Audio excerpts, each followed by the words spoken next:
Welcome today for our special broadcast here at Latinos for Trump. I'm Bianca Gracia, host, and here's my co-host. Hi, nice to be here. Good to be here. How are y'all? How are you today, Bianca? I'm good, Myra. Thank you so much. I was waiting for you to say I'm Myra Gutierrez, and I was like, I guess I'm Myra it's, our system is lagging. Latinos for Trump. I'm sorry. I'm the South Texas Regional Director. I know. So, okay, now we got that going. So we have a special guest with us today, and we would like to thank Lieutenant Colonel Alan West today for coming live with us and chit-chatting with us today about some pressing issues and things going on. So we'll get right to it. We'll bring him on live. Welcome, Lieutenant Colonel Alan West. How are you doing this morning or afternoon now? Yeah, I'm doing real well. Good afternoon to you, Bianca and Myra, and hopefully you guys are staying safe and healthy, and everyone out there in your listening audience and viewing audience. Well, thank you so much, Lieutenant Colonel West. We are doing well. We're getting by. I think we're the rebels and everything. So we've been protesting, wanting to go back to work. So I'm sure you know that about us Latinas. We do like to, we're a little bit rebellious. We wanted to bring you on today live. As you know, you are running state chair here in the state of Texas, but you also have a book, Texas Hold the Nation, which both Myra and I have purchased. And I think she's read all her copy. I think I'm about done with, I think I got halfway. But we want to talk to you about, since you've been kind of off the campaign trail, everybody's been off the campaign trail, and just really pretty much what your thought process is on in our country, opened up, getting Texas back to work, and then getting, of course, we're going to be under the gun. We're going to have maybe 6 months left to really plead our case and get conservatives out to the polls and let Texans, also delegates, decide on the leadership of the future of this state. So with that said, Lieutenant Colonel Alan West, because we are Latinos for Trump here, we want to know, pretty much ask you some questions regarding our Hispanic community. And we want to know first, what strategies and initiatives will you implement to motivate and engage support from the minority communities or the Hispanic communities to vote conservative principles? What will be your message? Well, I think the message is to just be there and remind people in the Black and Hispanic community that they are conservative in nature. When I talk about those basic conservative principles and values, they are our Judeo-Christian faith heritage, also the understanding of the strength of family, as well as individual responsibility, small business entrepreneurship, good quality, strong education, service to the nation. And when you bring all of those things together, you're talking about what we believe in as Blacks and Hispanics. But over the course of time, I believe that the Republican Party has done a really poor job of going in and maintaining and being consistent and talking about policy inclusiveness and engagement, and not so much of this outreach stuff. So I think that's the most important thing, is to be there, be on the ground, and talk about the things that you represent and the things that I should be exemplifying. Look, I was born and raised in an inner city neighborhood in Atlanta, Georgia. So I did not grow up in some silver spoon or anything like that. And so I think it's important that you can bring that experience and that story that relates to people. I thank you for that. I share those sentiments with you. And with that said, I'm going to tell you just basically, we are Latinos for Trump. We are grassroots activists. I mean, we are activists on the ground. We are consistently in our communities. We don't sit behind a keyboard. We don't really even, actually, we've kind of shied away from really attending all of the anything that has to do with Republican. It's like, I already know those people are going to vote Republican, or hope that they do, right? Mm-hmm. I'm more concerned with engaging and talking to people who don't really know who we are. And we are conservative. And so that's really what we focus on in Latinos for Trump. We do a lot of community service, and a lot of, that's what we're doing, is engaging with Border Patrol communities, not necessarily politics, but again, it's just making sure that we're out there, that people know who we are, that people know what we are doing, and just taking on those different initiatives. One of the things I've noticed, Colonel West, is that with the current administration, I've been watching, because I that's my job. I watch, and I'm watching what they're doing. They did hire, a lot of people. Of course, how it works. The RNC gives money to the Texas party so that they can hire, more staff on the ground. Right now, with the current administration and with the current people that are on the ground, and I'm not trying to be negative on them, but I'm trying to point out some things that I see here. I don't see a whole lot of activity on their pages. So there's like no initiatives. There's nothing really going on, whether they've not tried to reinvent anything to see how they can still continue to message to people, even though that we can't be out and about. So I don't see that. And before this pandemic, the things that I was seeing that the party was doing was voter registration, which we know is extremely important. So that's something I thought was positive. But then other than that, they, still the phone banking, they were doing watch parties. I'm not really sure, Latinos for Trump, we do watch parties, but I'm not really sure how that really engages with anybody. The watch parties is already like-minded people that come together anyway. And I'm not really sure how you're going to really get people motivated to vote again, or to new voters to vote.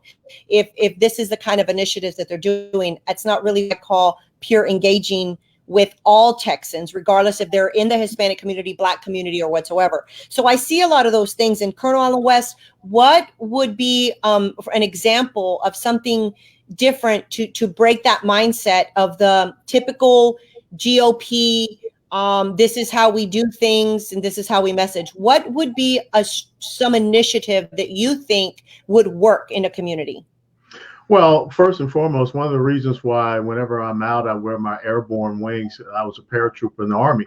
It's because what paratroopers do is that they jump in behind enemy lines. And when they do that, that is to cause disruption and confusion for the other side. And I think that we have to go where the other side believes that they're strongest, and those are in the urban communities and urban settings where they need to hear our message more than anything else, and therefore also down along the Rio Grande Valley. And we need to be able to start supporting those candidates down there, but you also have to fertilize the ground, like you talked about, just not talking to the people that you know are already in that circle, but talk to the people that are outside that circle. And you have to also challenge the other side. One of the things that I want to do is I want to have debates with the Democrat Party chairman all over Texas.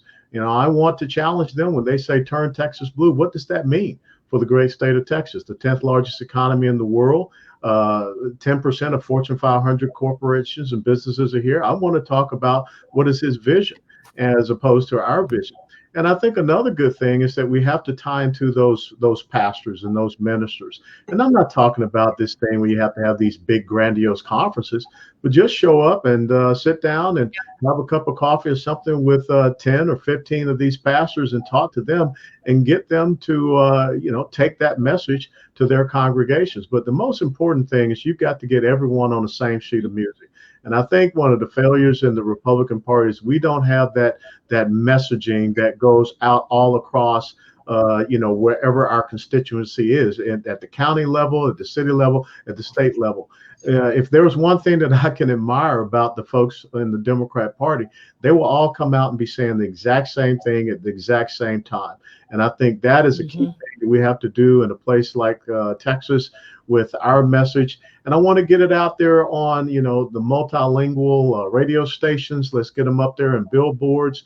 Let's make sure that we are, really promoting that message so that wherever people go, they see it.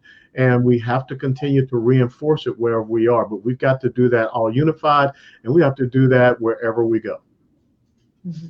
So, Lieutenant Colonel West, and I know Myra's going to have some questions for you, but I want to finish my series of questions. And you brought a very good point, something that struck a nerve real quick on me.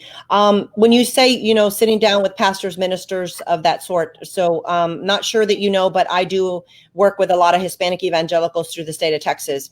And they have come to me and said, a lot of our Hispanic evangelicals across the state of Texas have radio stations in their churches. They have AM and FM. They have said to me, Bianca, why does nobody come and, buy ads on our radio stations where we can put out we're conservatives. Mm-hmm. Why doesn't the Republican Party come and purchase, ads, because we'll air it out and we'll put out those messages and people are listening. We're not like the regular FM station, obviously, but they got people listening, and those people share it with other people, and they share it with other people. And, that's just how you get things, the conversation started. And I said, well, that's a good question. So I go back and I ask our, people of Republican, and even anybody who's maybe running for race, why don't you invest? Well, Hispanics don't vote. Well, I told that to the Hispanic pastors, and I said, they're not going to invest in you because they say you don't go vote. They said, we're not going to vote because nobody's talking to us to go vote. You're not selling your side to us. Why would anybody show up to the polls if you're not, it's kind of, you got to break through that barrier. So I'm glad you're saying that, we got to have those conversations. We got to come up with some common sense, tactics, new strategies, new initiatives, and we got to spend money in places that we're not used to spending money in. Which brings me to my next question here. Well, let me add on to that real quick, because one of the things that you have to do is called independent expenditures. And those are the type of things that you should be doing at the party level, not so much supporting the candidate, but supporting your principles, supporting the value, supporting the message. And that's what I believe that we have to do a whole lot better. And instead of just, focusing on the voter registration, you've got to give people a reason to come out to the poll once they sign up. And that's what leadership is all about. You've got to inspire people to follow you. We have a saying in the military that no one's going to follow a dummy or a coward into a firefight. So if people aren't watching you charge the hill, if people don't see you going out and getting your hands dirty, willing to get into the trenches, then they're not going to be inspired to do the same. And so that's what, I will seek to do, the exact same thing I did in the military, be an on-hands leader. Amen. I love that answer. Thank you so much for being honest about that. So here's kind of, I think, a little tougher, well, it's not a tougher question, but it's something that's been brought up. So we have some people within our organization who are making phone calls right now. Because that's the best that we can do at this point. So they're making phone calls, and they've come to me and said, Bianca, what you and your organization have been kind of ringing the bell on about what's really going on out there. We're feeling it. We're calling, people about just simple question. How do you feel about the president and, how he's managing this crisis?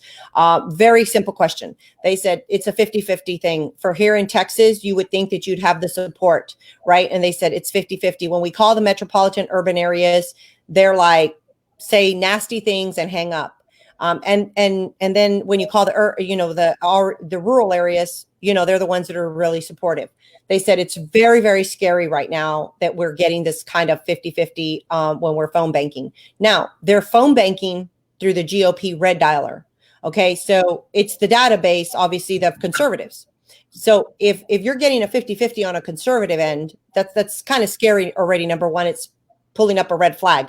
But here's another thing. And I know a lot of people don't probably know about this, haven't talked about it. It was kind of pushed under the rug. There was an individual that worked for the Greg Abbott campaign last season.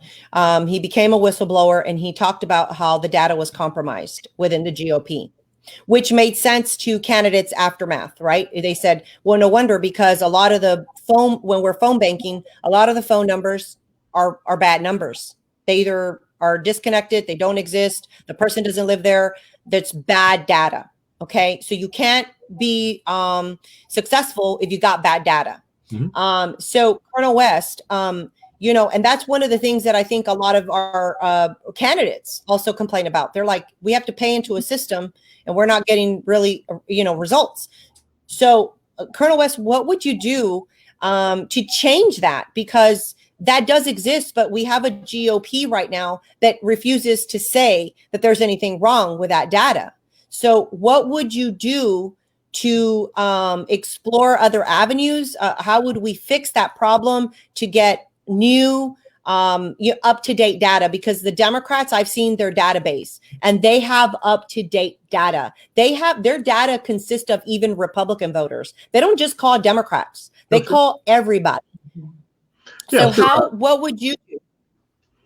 Well, I remember, when Robert Francis O'Rourke was running for Senate, and there were a lot of Republicans saying that they were getting text messages from his campaign. And so I think the most important thing that we need to do is start working from the ground level up, start talking to those precinct chairs. Another thing is we should have all of our precinct chairs filled in. I don't care if you're in a quote unquote Democrat controlled area, we still need to have a grassroots on the ground leader that is there that can go out and start doing the canvassing and getting those updated information. And I think another thing we can tap into is a lot of these realtors that are conservative in nature, and we have new people that are moving into areas. We can get them to help us in identifying people and give them that welcome packet that talks about why Texas is special, and to kind of get them to understand our platform, our message, our principles and values, and realizing why they moved here to Texas. So I think the critical thing is not so much a top-down driven plan or policy, but really it's bottom up. So one of the things that I want to do is have regular, conference calls with county chairs. And you got to break Texas down. You got 254 counties in the state of Texas. So you got to break it down into different regions. So that you can get people on a call every single day, and you rotate through all so you can hit the 254. And you've got to have measures of effectiveness, MOE, that's what we call it, where you are able to say, okay, when was the last time you had this data updated? What are the concerns that you're seeing? What has happened with the last data that you've gotten from us? So you get that feedback, you get that reporting that is coming back up.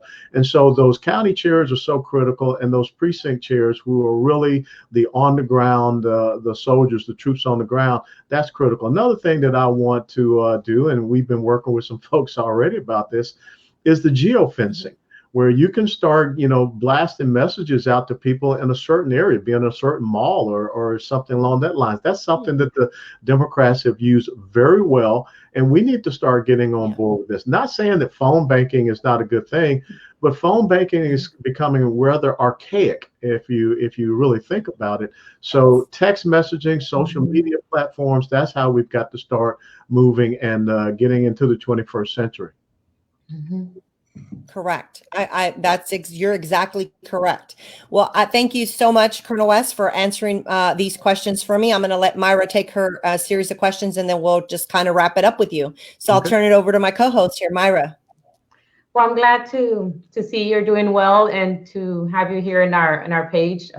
We thank you from Latinos for Trump. One of the questions I have for you, I saw you on one of my pages. Somebody shared that you were in San Antonio this weekend with the cenotaph. Yeah. So what is your perspective on all that? And do you see any success from them moving it? Hopefully not. Or what's the status on that? Can you give us a little update? Well, the first thing, I was down there with This Is the Texas Freedom Force. And of course, we know that there's an issue about reimagining the Alamo and turning it into some type of fun-filled entertainment, amusement park, and World Historic Site. And when I think about the monuments that we have here in Texas and all across the United States of America, when people start to tear down these monuments, what they're doing is they're trying to revise history. History is not there for you to like or dislike. History is there for you to study, to learn from, and to pass on its lessons. As a matter of fact, George Santayana said back in 1928, it's attributed to him, those who fail to learn from history are doomed to repeat it. I was in Afghanistan, and I remember what the Taliban did to the Buddhist monuments and temples there in Bamyan province. I remember what ISIS did to the Christian churches and all the historic symbols that were there in Palmyra, Syria, and also in Mosul, Iraq. We don't want to see this happening here. And so the cenotaph is an empty tomb. The cenotaph is built within those walls that were the battlefield of the Alamo site as a memorial to those men who don't have a grave site. And so for George P. Bush, who is the head of the General Land Office, to talk He's a about, Republican. yes, the Republican, it shouldn't be moved one single inch. And I think that that is so important that we have the voices here in Texas that are standing up. You know, as I shared this past Saturday, there have really been two incredible stands of liberty and freedom against tyranny. And one was in 490 BC at the Battle of Thermopylae, where the 300 Spartans stood within the gap. And then, of course, here at the Alamo, where 183 gave their lives as well.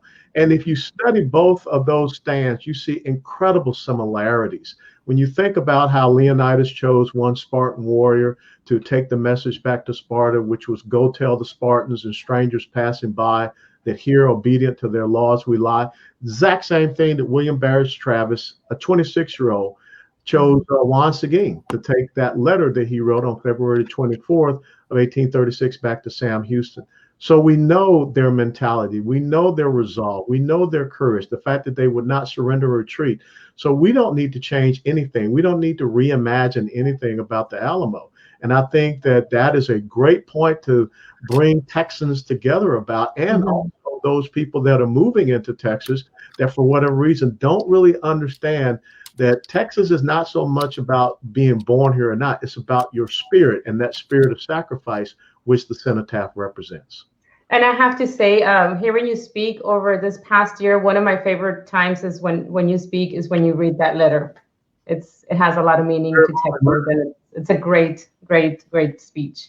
So the other things that I have to ask you is regarding our First and Second Amendment. I'm one that thinks that if they're trying to take away our First Amendment, and we at Latinos for Trump have been victims of being silenced a lot. We have people that are banned from every platform. They're even banned from their checking account, from PayPal, from everything. And as I believe is once they take our First Amendment away, they're gonna go after our Second Amendment. And with everything that's happening right now with this pandemic, I think that our First and Second Amendment are being targeted even more. So what is your stance on that, and what can we do to fight this, to help, bring more people, to show them how important this is? I mean, this is the American way. Our First and Second Amendment is where it begins. Well, I will tell you that you kind of got it backwards. You don't have your First Amendment rights if you don't have the Second Amendment right. And the United States of America was founded basically because of the Second Amendment before it was an amendment to the Constitution.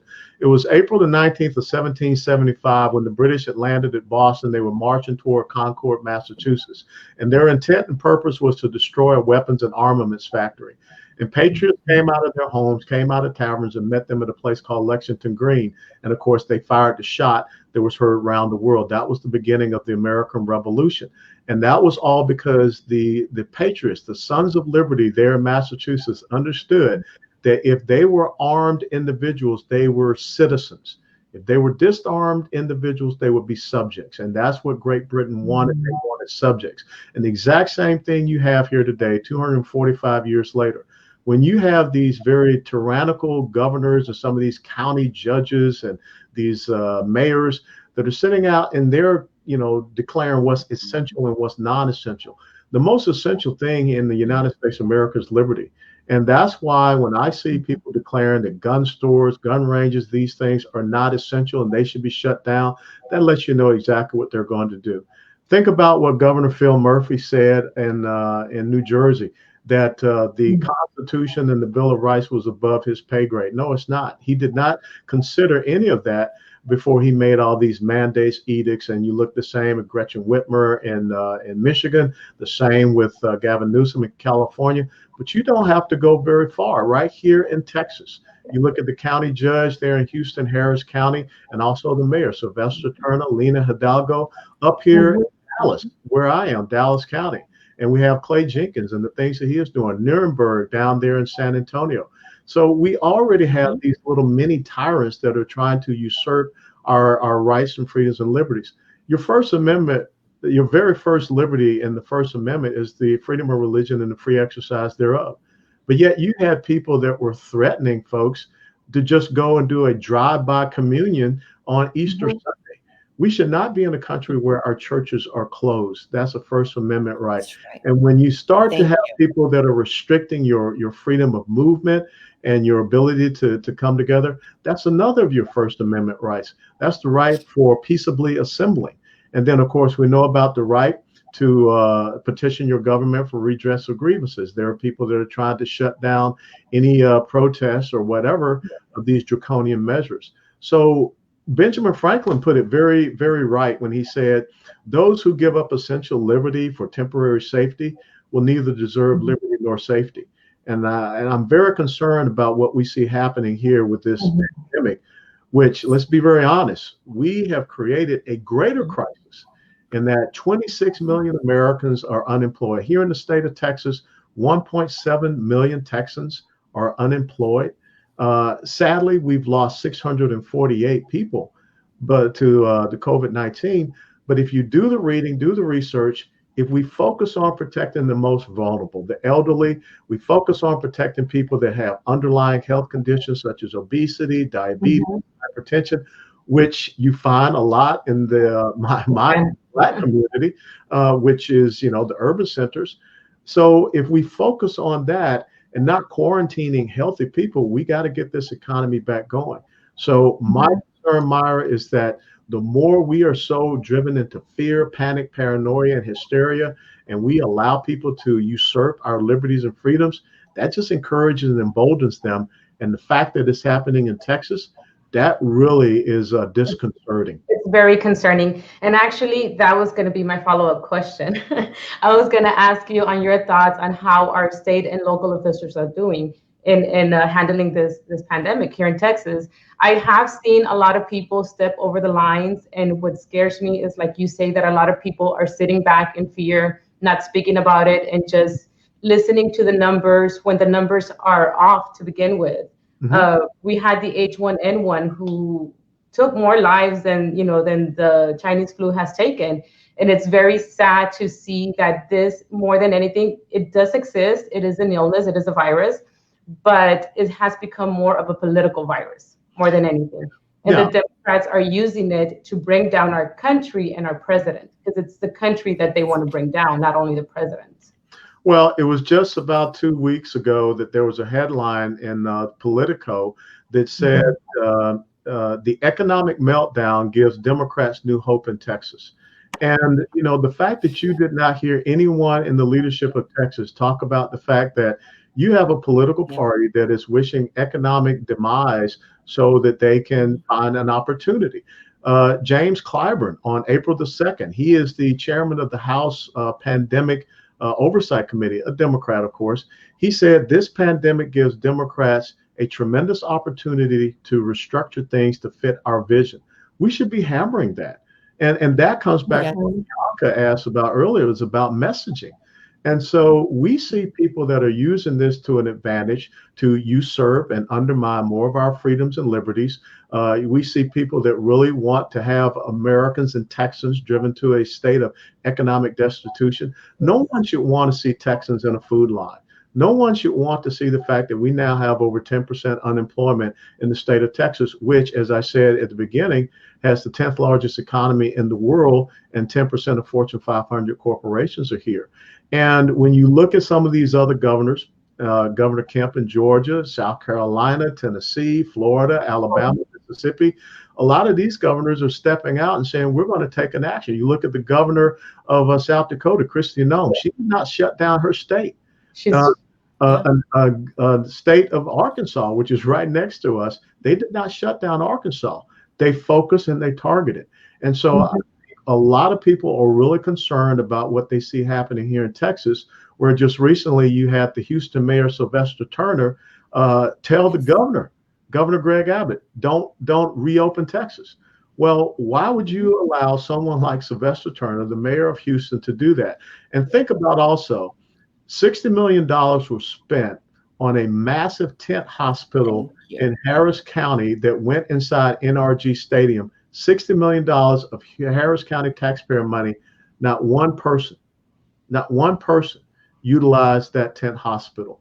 And only 2% of the hospital capacity here in Texas has been used. And you're right, Myra, when you look at a comparative analysis, the H1N1, the swine flu, affected 61 million Americans. Now, 12,469 lost their lives, but think about the 2017 to 2018 common flu season. I mean, we had some some 60,000 Americans, I believe, lost their life in the 2017 2018 common flu influenza season.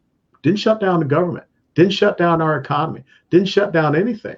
And so as we see people being fined and arrested for not wearing a mask, you know, ask yourself, how many of these elected officials have given up their paycheck while they are making the decisions to say who is essential and non-essential in the great state of Texas? And it's very sad because, I mean, it's essential to work and bring food and shelter for your family. So every job is essential, regardless of what it is. It's essential for me to provide for my family, regardless of what I do. But that is the key point, that and this is the message that I try to hammer away. The key difference between constitutional conservatives and progressive socialists is that conservatives want to make victors. Progressive socialists want to make victims. And right now they could truly not be happier than to have Americans sheltered in place, forced into isolation, living under their tyrannical edicts and waiting for, you know, the crumbs, the subsistence that they give from the federal government. And we are $23 trillion in debt. This cannot go on ad nauseum, ad infinitum, but that is what the left wants. And so when you talk about turning Texas blue, Myra, do they want to see Texans at a 10% or maybe even higher unemployment rate? Think about last week, what happened with the oil futures market that crashed. It went into the negative range. All of those people out in the oil and gas industry. And what did you see from Alexandra Ocasio-Cortez? She sent out a happy tweet. So where was the response from our Republican leadership here in Texas to say, you know, you don't get to wish demise upon Texans? And Governor Abbott should have immediately, defiantly said, we're reopening right now. But he hasn't. And I mean, here in South Texas, everybody in Texas has family, friends that work for the oil company. I know that I have family that took a 10% pay cut. I mean, granted, they still have a job, but there's many more that lost their jobs in the oil field when they're used to this way of living because it is a lucrative, you know, paycheck. So now they have to stand in the unemployment, which is very unfunded right now, and they rather work than receive unemployment because it's more what they get when they work. Yeah, we don't want to be standing in the unemployment line or the welfare line. And what happened with the oil market crashing? When you tell people you have to stay in the house, when you shut down an economy, you reduce the demand for that resource. So again, here is the second, third, and then the fourth order effects from a very bad decision. Instead of this carpet bombing solution that we took and shutting everything down, we should have focused on who are the most vulnerable, who are the most affected by the COVID-19, and we should have taken care of that. There's a recent article from Representative Steve Toth of Montgomery County, and also a pastor there. They are having more suicides in Montgomery County than they are having deaths from COVID-19. Again, that's another one of those ordered effects. And that's another thing. I mean, this is a time where spiritual leaders are needed because people are losing their jobs and they need that counseling. Not a lot of people can hire therapists. So the pastors, the priests, they serve as our guidance counselors. And the church is being shut down at this time of need. I mean, that can't happen. It's a very sad situation that they brought us to. Yes. I Colonel West, I thank you so much because I think you're right on point, right on you know, on the target with exactly what, you know, I think that a lot of conservatives, and this is what I hear from the Hispanic community, this is why we don't get involved in politics, because we vote for these people and then once they get into office, they really don't represent us. They really don't go in there and do what they said they were going to do. And I know that there's a lot of conservatives, moderates across the board, very upset at Governor Abbott because of you got Georgia over there taking a stronger stance than Texas, and we're supposed to be Texas. As goes Texas, goes the nation. That's where I was born, in Georgia, you know. And don't forget, I Jim. knew you were good.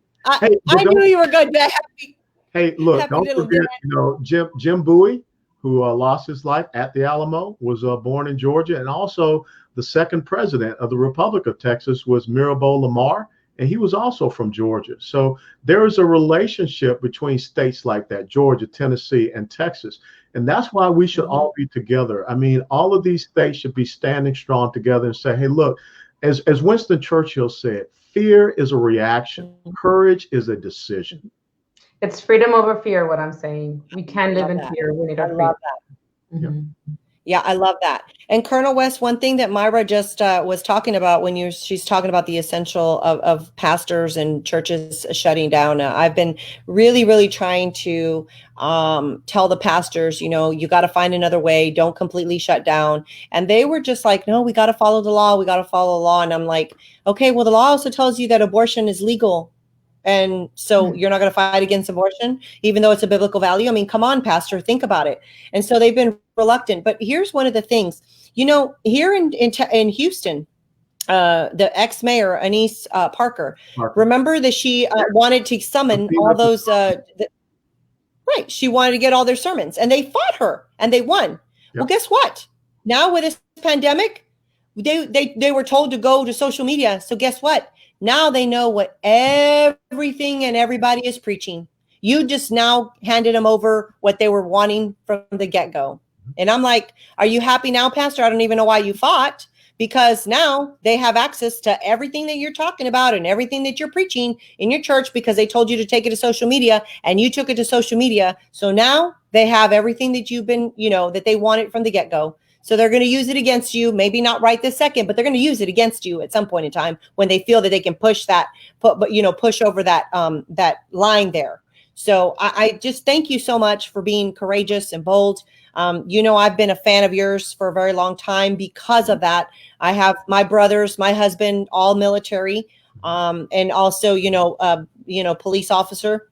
And so it takes a specific person to be bold and courageous. And because of the political climate that we're in right now, it is not time to be lukewarm. It's not time to be about people's feelings. It's about you have to take a strong stance to protect everything that from the very beginning was fought for in this country, so that we could be the country that we are. And we just don't have those bold leaders right now. They're just not out there. And if you stand up to be bold, Colonel West, you get labeled as a radical, as a right extremist. You get labeled as a white supremacist. I mean, I've been labeled as a white supremacist because I'm Latino for Trump.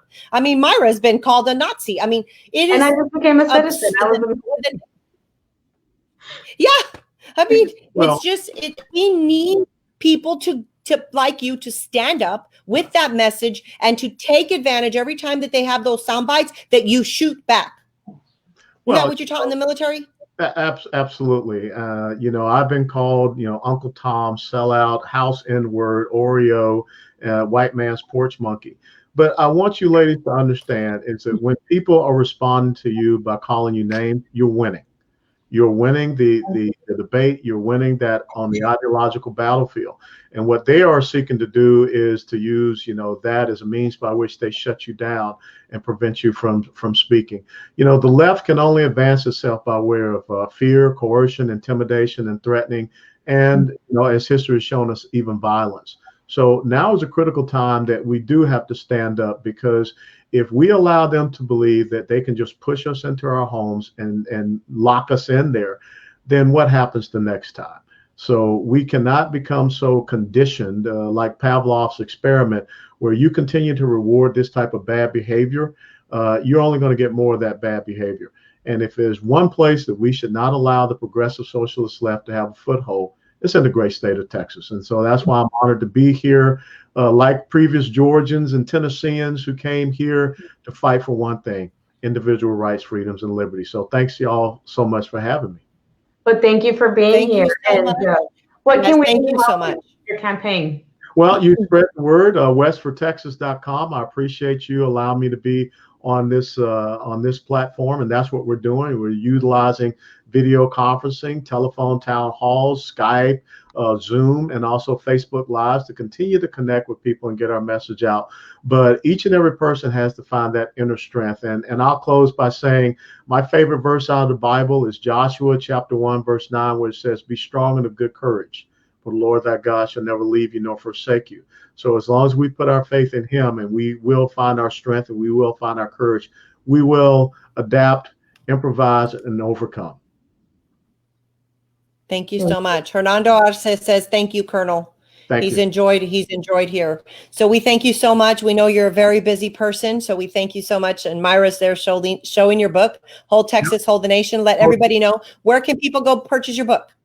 You can purchase the book through Amazon.com, or when the Barnes and Nobles or whatever gets opened back up. But my third book came out in February, and that book is called We Can Overcome, an American Black Conservative Manifesto. And it talks about the history of conservatism in the Black community and how we got to bring those principles back. And it's the exact same thing with the Hispanic, the Latino community.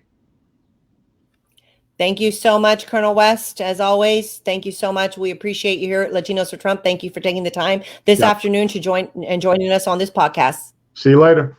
Have a great day, sir. God bless. Yeah, God bless you. All right, Myra, I think, what did you think of Colonel West's answers? He's always very collective, very courageous, and he says it how it is. He doesn't run around the bush. He doesn't mince words. He calls it for what it is, and that's what we need. We need that boldness in Texas. We need to keep Texas. We need to start making Texas red again, because we're purple right now. So we need his type of character in our state. We really do. Awesome. I am very thankful and grateful that he took the time of his busy schedule and joined us today. I hope that you enjoyed this podcast. For those of you that, if you didn't know who Colonel Allen West was, or you do not know anything about him, please visit the website at West for Texas. Also, you can just Google, Colonel Allen West or Allen West, and it'll come up. He's been everywhere. He's well known across the nation. He's been a congressman before. And so we are blessed to have him here in the state of Texas, and he is currently running for the Republican Party of Texas to become the next state chair in Texas. And so if you do not know, there is still ways to get involved, to contact your local GOP, find out what it is that they're doing right now to become a delegate, because a lot of that is still available. For you to become a delegate. Some people have not had their conventions yet, and we'll probably have them May or June, I believe. So check with your local GOPs, contact the local GOP chairman, tell them that you're interested in becoming a delegate. Join us here in Houston, Texas for the state convention. Latinos for Trump will be definitely trying to put something together. So anyhow, we just thank you very much. Myra's got to return to work and I've got things to do, but we thank you so much for joining us this afternoon. Please share our message across the board and everywhere. Make sure people hear what Lieutenant Colonel Al West had to say for us. Anyway, as we always say, make sure you like our pages. Yes, make sure you go. I have the ticker at the bottom. It says follow official LFT 2020 across the board, Instagram, Twitter, and Facebook. If you're not following us already, also you can visit our latinosfortrump.com. We will be updating the website just so that you guys know our membership fee is going to be $25, and it's going to now include, it didn't used to before, but as of last night, a board made a decision. It's going to include a free t-shirt with a Latinos for Trump sombrero. It's got the President Trump with a sombrero on it. So you will receive a t-shirt in exchange for becoming a member of Latinos for Trump. So anyhow, as always, Myra, you got any last words? No, that's it. Thank you for joining us. Thank you so much. Well, thank you for being with us at Latinos for Trump, and peace out.